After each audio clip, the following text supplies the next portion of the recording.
Bienvenue dans la chaîne Shérif du rap, ici nous parlons du rap USA et rap français, donc abonne-toi pour rien rater, on commence. Un nouvel extrait du prochain featuring entre Sadek et Nino. Quelques jours avant la sortie de son nouvel album, Sadek fait monter la pression. Il y a quelques heures, un extrait du prochain featuring entre le rappeur du 93 et Nino a été dévoilé sur les réseaux sociaux. Un morceau à découvrir le 16 juin quelques mois après la sortie de son dernier opus, Changement de propriétaire. Sadek fera son grand retour sur long format le 16 juin prochain avec son album ouvert tout l'été. Long de 20 pistes, le disque comprendra des collaborations avec Nino, Bigaranx, Marella, Taomi, Kai Duhem et Nordo. Le rappeur de Seine-Saint-Denis a par ailleurs annoncé le tout dans une hilarante vidéo largement relayée sur les réseaux sociaux. C'est dans ce contexte qu'on découvre un premier extrait du featuring entre Sadek et Nino. Longue de près de 30 secondes, la séquence nous permet d'entendre un morceau chanté entraînant, qui sonne comme un potentiel hit d'été. En attendant ouvert tout l'été.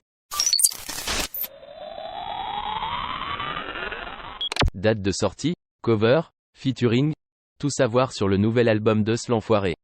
Après plusieurs mois de teasing, Eus l'Enfoiré prépare son grand retour sur long format. Dans une vidéo publiée sur les réseaux sociaux, le rappeur a dévoilé de nombreuses informations concernant son prochain album. Rendez-vous le 30 juin pour Chef d'orchestre. 4 ans après En Esprit, Eus l'Enfoiré fera son grand retour dans les charts le 30 juin prochain avec son album Chef d'orchestre. Si la tracklist officielle du disque n'a pas encore été communiquée, on sait déjà qu'on retrouvera Nino, Gazo, Soul King, Weshden et Nima sur l'opus. Le rappeur a partagé toutes ces informations dans une vidéo dévoilée sur ses réseaux sociaux et largement relayée depuis. La couverture de Chef d'orchestre montre l'artiste en train de lire une partition. En légende de sa vidéo, Eus l'Enfoiré a par ailleurs écrit « Mon deuxième album c'est une dinguerie. Merci à tous pour votre patience.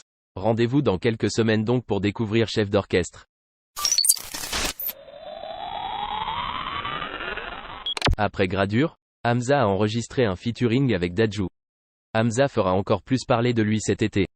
C'est comme un conte de fées ce que Hamza présente depuis peu à ses fans. Il fait parler de lui à travers les différents featurings qu'il enregistre. Même si les morceaux ne sont pas encore sortis, de petits extraits sont généralement mis en ligne et cela provoque l'effet d'une bombe. Les fans sont généralement surexcités à l'idée d'entendre le morceau.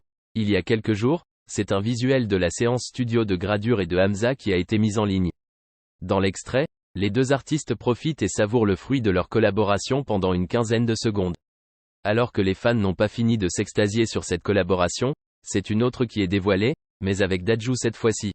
À propos du feat avec Dadju, l'annonce de la collaboration entre Hamza et Dadju a été faite par Rap Plume.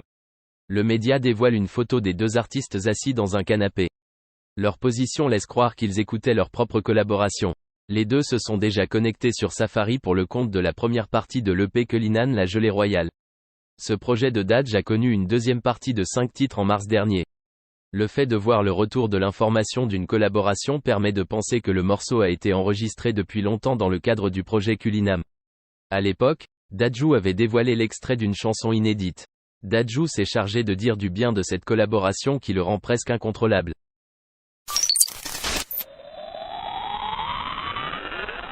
Nino moqué par les internautes après une nouvelle punchline ratée.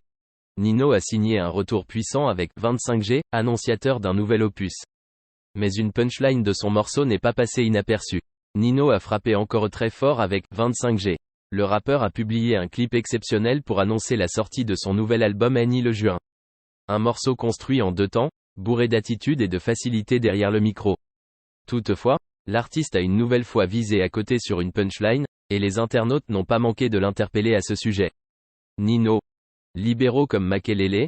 En outre, dans son titre, le rappeur lance libéraux comme Makelele. Pour rappel, un libéraux, c'est un joueur défensif chargé de couvrir ses coéquipiers. En somme, il est la pointe basse de la défense, situé juste devant le gardien. Un poste qui ne convient pas véritablement à Claude Makelele, connu pour un rôle plus haut sur le terrain, celui de milieu récupérateur. Une position à laquelle le joueur a brillé, en équipe de France ou à Chelsea. Si la bévue de Nino n'a rien de catastrophique, elle amuse les internautes puisque le rappeur n'en est pas à son premier raté en termes de références sportives. Il est notamment l'auteur de l'une des plus connues d'entre elles, le fameux 3 points, switch, comme Shaquille O'Neal, alors même que le basketteur n'a rentré qu'un seul tir à 3 points au cours de sa carrière. Punchline dévissé ou pas, Nino a tout de même visé juste avec 25G, chargé d'ouvrir un nouveau chapitre. 1 an et demi après le succès monumental de Jeff, le rappeur est monté en régime avec sa série, LVL Up, et semble réaxer son nouveau projet autour d'un rap plus brutal. Une recette toujours efficace pour un album que l'artiste décrivait comme porté davantage vers l'international.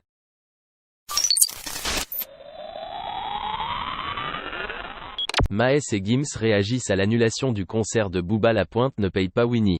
Maes, Gims et Booba, une campagne réussie. Le média TFT Morocco vient d'annoncer que le concert de Booba à Casablanca est annulé. En effet, prévu initialement le 21 juin prochain au complexe sportif Mohamed V, l'événement était censé être le plus grand concert de l'année. Néanmoins, ce ne sera finalement pas le cas. Depuis plusieurs mois déjà, le concert de B2O est boycotté. En outre, une campagne fut créée par des Marocains pour faire annuler le concert. Dès lors, le duc est accusé d'être sexiste et cela semble être la raison du lancement de cette campagne anti-B2O, qui a réuni 4500 signataires. Ainsi, les autorités ont décidé de ne plus accueillir la légende du rap. Les Marocains se sont sentis offensés à l'idée d'apprendre que le rappeur Booba allait se produire au Maroc, peut-on lire en introduction de la pétition. En effet, des propos dégradants envers les femmes marocaines et nord-africaines sont mis en cause dans certains de ces morceaux. En outre, des morceaux tels que « Génération Assassin » ou encore « ELEPHANT » ont été jugés comme « dégradants » envers les femmes. Ainsi, le duc n'est pas le bienvenu au Maroc. Maes et Gims réagissent à l'annulation. C'est la fin de cette vidéo. Si tu as aimé, abonne-toi, like, partage et laisse un commentaire.